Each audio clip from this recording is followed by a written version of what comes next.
All right. Well, good morning. It is day 2. I just woke up, had a really good sleep. Actually, surprised how well I slept, either because I was extremely tired from the day before, or this is a really good setup, and I actually quite enjoyed it. The mattress is really soft, really big, and then the lighting was amazing. And it's still kind of dark, so the plan today is to drive up to the whatever hot springs, which is just like about 5 minute drive from here. So we're gonna it's like the river hot springs that I talked about earlier.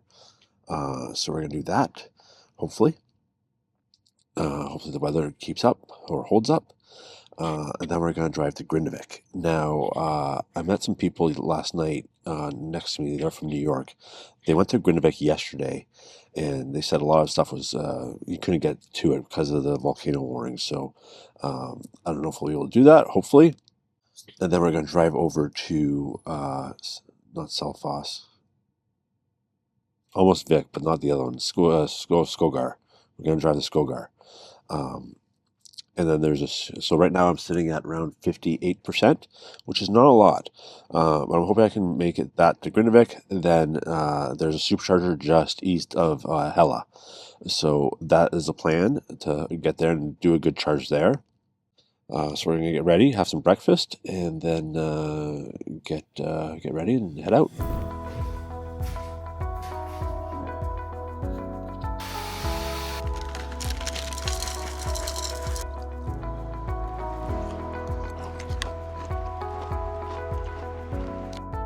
Okay, so I put Grindavik in, then Fagradalsfjall, which is the next supercharger on the way east. And it's telling me I'm only going to get there for 6%, which I don't like. It's not a good buffer. So let's see what is there. So there's one in Grindavik, which is a Sorka. I haven't seen one of those yet. So that would be the ideal if I can get there and maybe charge like when I'm having lunch or something like that. But let's see what else is around, because I just don't know. So I'd like to go back that same route. So let's just check over the route to see what is around. Now, there's one over here, which is an on power, but like yesterday, I couldn't charge at the on powers. And then maybe like in Seljalandsfoss, there's a couple more here. What's Seljalandsfoss? It's another Sorka. So, obviously as you zoom out, there's tons of superchargers, and like I just don't trust these third parties right now, and especially if I'm only going to get there with 6%. I probably best to stay with the superchargers, but we'll see how it goes. So I just want to let you guys know this video is sponsored by MagBack. I just got their new Elite Series iPhone 16 case. It's got everything you need. It's got a little thing here, as well as a stand.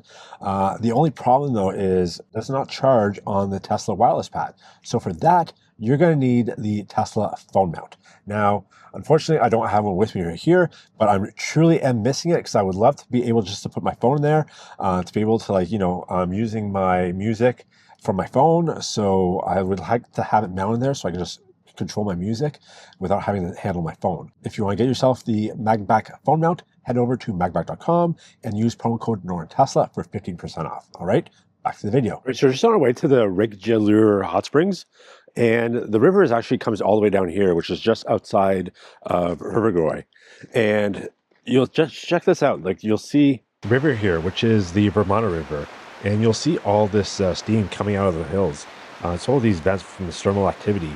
And then if you look over here where all that steam's coming over there, that's actually a restaurant that cooks with some of these hot springs.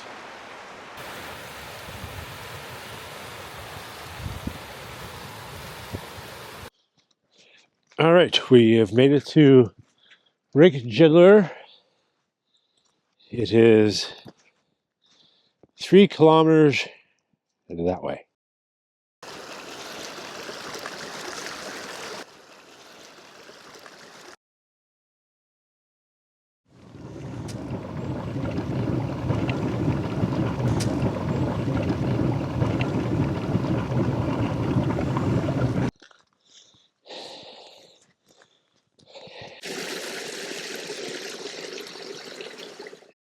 Now, when they said it's 3 kilometers away, I assumed to walk. This is a hike up a mountain. Oh dear. I feel like I'm on another world. Like if you take away the green, maybe put a little hill red tint, like this is what Mars looks like. Well, you can't see it through the fog, but oh my God, I'm high. I don't even like hot tubs. Why am I doing this? I can't see the waterfall, but I can hear it somewhere down there. This is insanity. This climb's no joke. Legs burning, lungs clawing for air, chasing a thermal river that better be worth it. The landscape's a minefield of steam vents, hissing like the mountains alive. Higher you go, fog rolls in thick, swallowing the views till it's just you and one boot in front of the other. This ain't about the grind anymore. It's about that moment at the top, when you slip into hot water and feel the world make sense.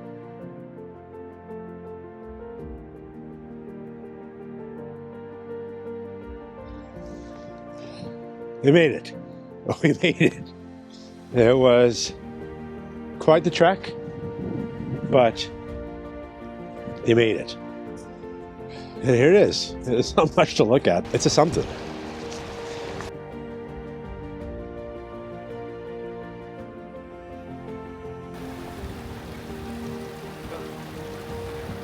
As I slid into that thermal river, alone on some Icelandic peak, and it was like the earth itself exhaled my burdens.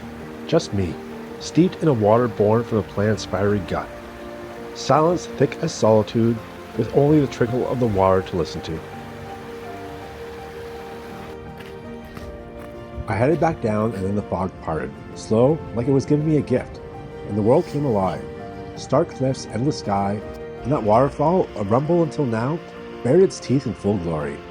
It's breathtaking. Heading down, every step felt lighter, wrapped in beauty too honest to fake.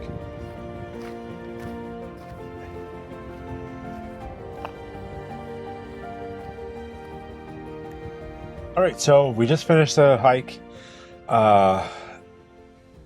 Going there, coming back was night and day, mainly because going there was all uphill and raining, while on the way back it was downhill. Although the downhill, I didn't like the down too much because it hurt my knee. I'm getting old, so my knees hurt. And it was sunny, so it was a lot easier going downhill. I was kind of shocked as how quickly I got back. But it was definitely worth it. Definitely glad I went at that time, early morning, because on the way back there was tons of people coming up there. So I'm glad I was able to enjoy it, and without the crowd and bustle and people all around. So definitely a great experience. Now we're heading to Grindavik. Hopefully we make it. I'm sitting at 58%. So I'm hoping I can either make it all the way to town, because there's a charger in town. Otherwise, we're going to have to, be creative. So let's go.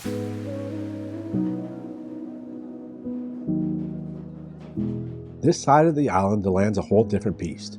Lava, forged in fire, stretches from the Earth's molten gut to where the Atlantic waves smash in, violent and pissed.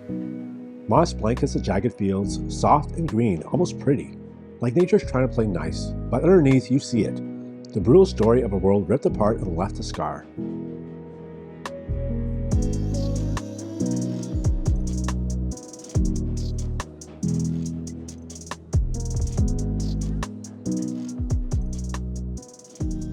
All right, if anywhere looks like Mars, this is it.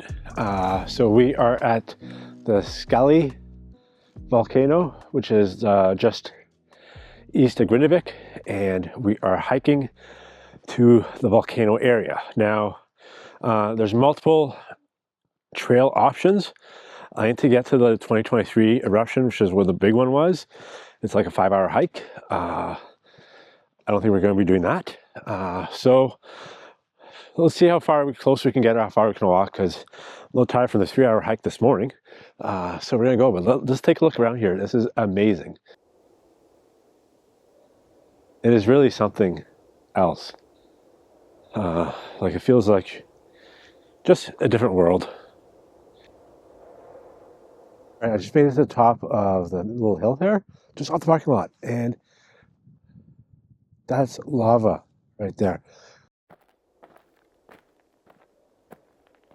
Stepping onto a fresh lava field feels like trespassing on the Earth's newest skin. Still warm, still settling. This is land younger than me, born from fire and fury. You walk here, you feel the Earth's pulse under your boots.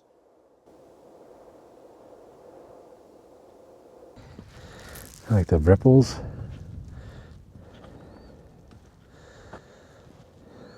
Like it goes from really smooth to ripples.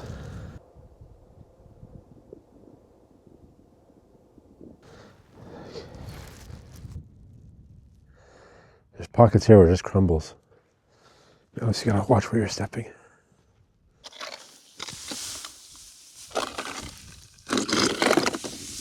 All the rocks look so unique. Like you look here, there's like shades of red and greens. And then there's a whole many patterns like ripples and waves like this over here. Out here you feel small, like a speck in Iceland's grand merciless plan. The lava fields sprawl like a scar that won't heal, miles of black jagged rock born from hellfire. It's quiet now, peaceful even. A far cry from when molten lava flowed like a glowing river. It's peaceful, but all you have to do is look in the distance. It's alive, restless under the surface. Gases seep out, ghostly wisps rising from cracks, like the earth still whispering its rage. They hang in the air, a faint sulfur sting you can't ignore. This isn't just land, it's a living beast, stretching as far as the eye can see, and it doesn't give a damn who's watching.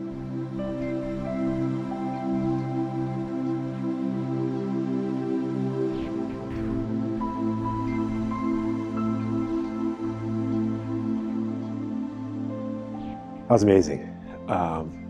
Get to actually walk on a lava field, which is incredible. So I'm not going to go all the way to the other volcanoes because it's like a 5-hour hike. So now we're going to head over to Grindavik, maybe charge so I don't have to stress too much on the way to the next camping site, and maybe have some lunch. Anyways, life-changing experience.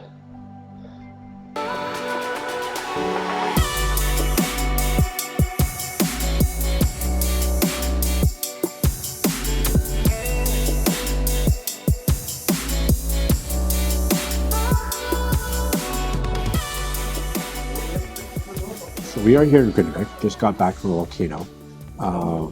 There was no charger where it said it was going to be a charger, which is probably my fault because I didn't check Plokkfiskur.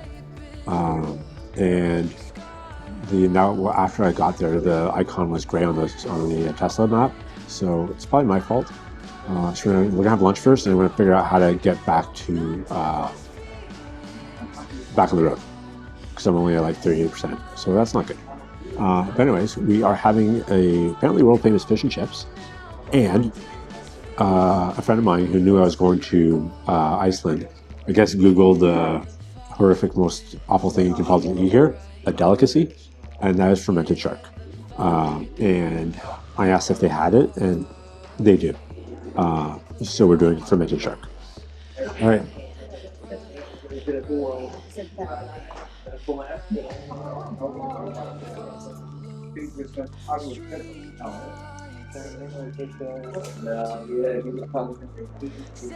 The fermented shark. Good. How is it? It's okay. It's okay. It's okay. It's not as worse as I thought.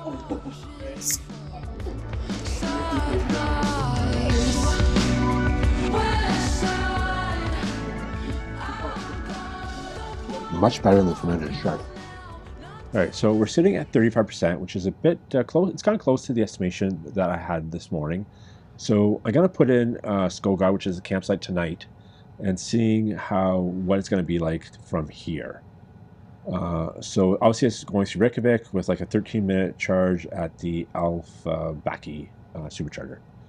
So, I have my reservations about going up to Reykjadalur again.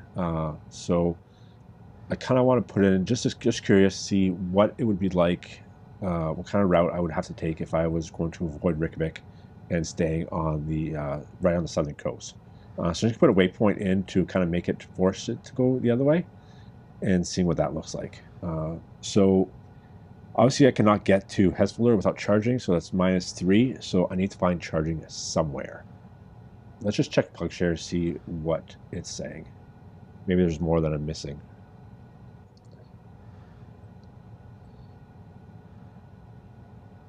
So it's saying there's one in that.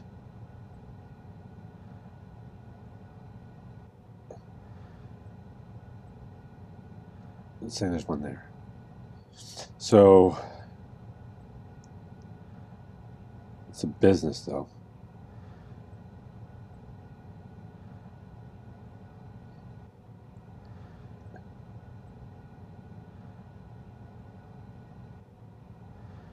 2 plugs. Parking's free. So no check-ins since 2023. That's not good. So I think the safe bet here is to just go up to Reykjadalur. It's now saying it's a 6-minute charge, so that's not too bad.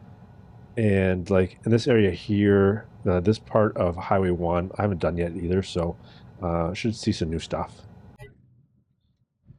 So in Grindavik here, because it's so close to that volcano and it's a danger, they've essentially built this giant wall of dirt to stop any lava flow and built this new road.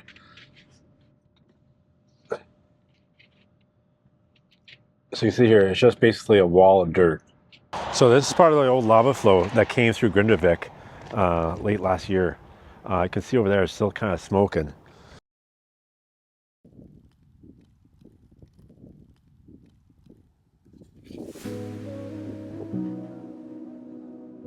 From the air, you really get a sense of how massive and immense this lava field is. It's pretty much already surrounding the town of Grindavik. This is a view looking south towards Grindavik. Now you see that structure at the top left on the edge of the lava field? That's a greenhouse. And on April 1st, a new eruption occurred, creating a new volcanic fissure in between that greenhouse and the edge of town. Even with the dirt barriers, Grindavik is still in danger, and the residents feel it every day. While I was having lunch, I noticed the TVs all fixed on a live webcam of the volcano so they can get the earliest possible warning and evacuate if needed.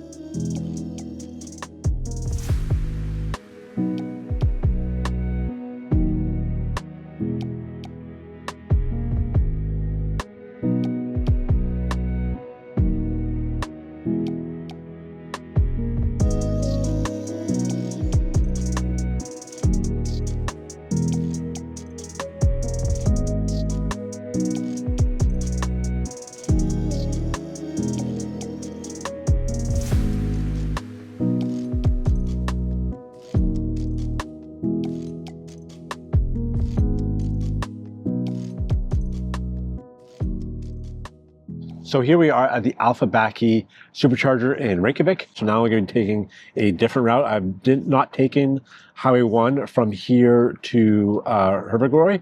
So we're doing that, and then we're going to go past to Hella, and then eventually to Skógar. So timing-wise, I'm going to get to Skógar around 8 o'clock, which is not ideal because it's probably going to be around dark time, it's going to be dark. And thankfully with the Tesla, it's really no hassle setup, so I can get ready for bed and it'll be pretty quick. So anyways, we're going to charge here for a little bit longer.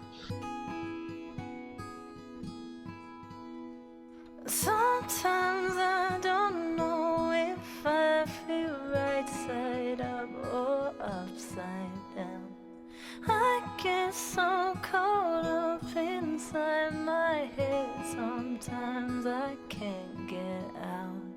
I hit Highway 1 out of Reykjadalur, and Iceland's weather came at me like a bar fight. Sun 1 minute, then a torrential downpour hammering the windshield, then fog so thick I could barely make out the car ahead. It's not just a drive, it's a gauntlet. Harrowing, sure. But out here, you don't argue with the island. As the locals tell me, you don't bother with the forecast. You just grip the wheel and take it as it comes.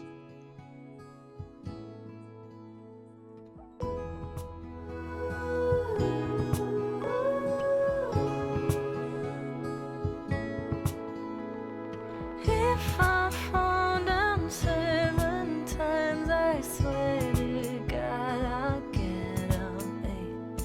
I can't. All right, we are at the Volcano Supercharger.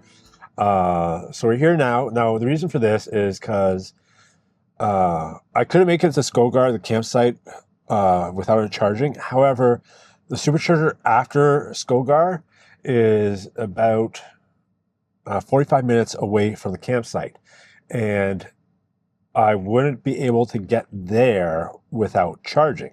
And yes, Skógar does have electricity. However, you just never know with these campsites. You don't know if they're going to be available. And how fast it's going to be. I'm assuming it's going to be a like a 120, so it's going to be very slow. And then if one's not available and I'm camping, that means they're just going to lose energy. So not a good situation to be in. So what I'm going to do is just top up here now. And the other reason too is because there's really nothing at the Skógar other than the waterfall. So there's going to be nothing to eat for dinner. So I'm going to eat dinner here while it's charging, and then have enough energy to go to the next supercharger. And then if I am able to charge tonight while camping, then I don't have to charge as much on the next day. So that's the plan. So we're going to go ahead and grab something to eat. Why don't you join me? I ducked into the Elstro Cafe, a quirky little spot that feels like it's been here forever. Yellow walls, red vinyl seats, and art that's got stories to tell. I ordered the Plokkfiskur, Iceland's comfort food. Fish stew baked under melty cheese, sprinkled with green onions, with rye bread cooked in the earth's heat. The kind of dish that warms your bones and tells you Iceland's story in every bite. From this location, the view unfolds. A quiet town, fields rolling out forever under a heavy sky. I didn't realize it then, but I was staring down Katla and Eyjafjallajökull, two of Iceland's deadliest volcanoes. They sit there, silent under ice, beautiful in the distance like sleeping giants. But don't be fooled. They could wake up and unleash hell at any moment.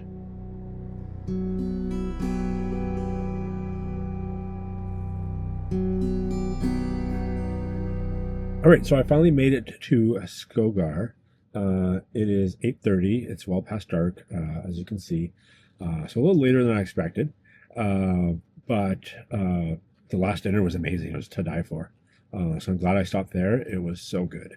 The beauty part is you can't see it, but the waterfall is literally behind me.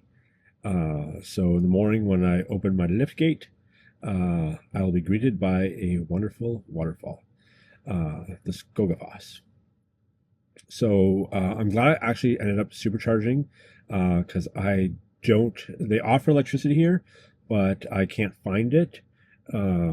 So I'm glad I'm at 86%, so I can go the full night without having to plug in or whatnot. So I'm glad I topped up a full battery when I was stopped for dinner. So that's good. And the benefit of this too is that I think the electricity, if there was some, it's too dark. I can't see anything, but they're way further up there. So at least I get a really good spot. So that's the benefit of that. And I'm not going to worry too much about my charge because there is a supercharger on my route. So when I wake up in the morning, I get it on going. There's a supercharger nearby. So we're all good. Anyways, I was going to set up a camera to record my camping setup, but it's like a little downpour right now. So I'm going to try to do it all inside the car. So maybe that's something I do tomorrow night. Kind of stop though. Let me see. No, still raining. Okay. All right, so that is a wrap on day 2. It was such an incredible day to go from that hike in the morning. It was, as grueling as it was so worth it. And then going over to Grindavik and walking along the volcano, that was, once in a lifetime experience and definitely something off my bucket list. So that was such an amazing experience. And, the fermented shark, like, I'd eat it again. I'm not gonna lie, I would have it again. Because I think she offered, when I first asked for it, she offered me, "Do you want the dish?" I'm like, better start off with just a sample. But now I might try if I go again, I'll try the dish. You guys are probably gonna watch this and like, remember that time you said you'd have the dish? Yeah. So if I do go again, we'll have to do it. So after dinner, it got quite dark and it was raining like you wouldn't believe. So I wasn't able to set up a camp. My intention was to, have a good, some good shots of setting up camp, but that will have to wait for day 3. So speaking of day 3, it's going to come out soon. But what you need to do is be sure to subscribe and hit that notification bell so you get notified when that video drops. In the meantime, I will be releasing my other usual contents, how-tos, tips and tricks, accessory reviews, stuff like that. So be sure to subscribe and also like this video if you did like it. Oh, and a big thank you to Magback for sponsoring this video. Head over to magback.com and use promo code NortonTesla. They have some cool Tesla accessories as well as phone cases like this iPhone 16 Elite case. One of the best phone cases I've tried. Anyways, we'll catch you next week. In the meantime, drive safe and drive electric. Oh, I've actually been saying Herbergoy wrong the entire time. It's actually Guerraveldi or something like that.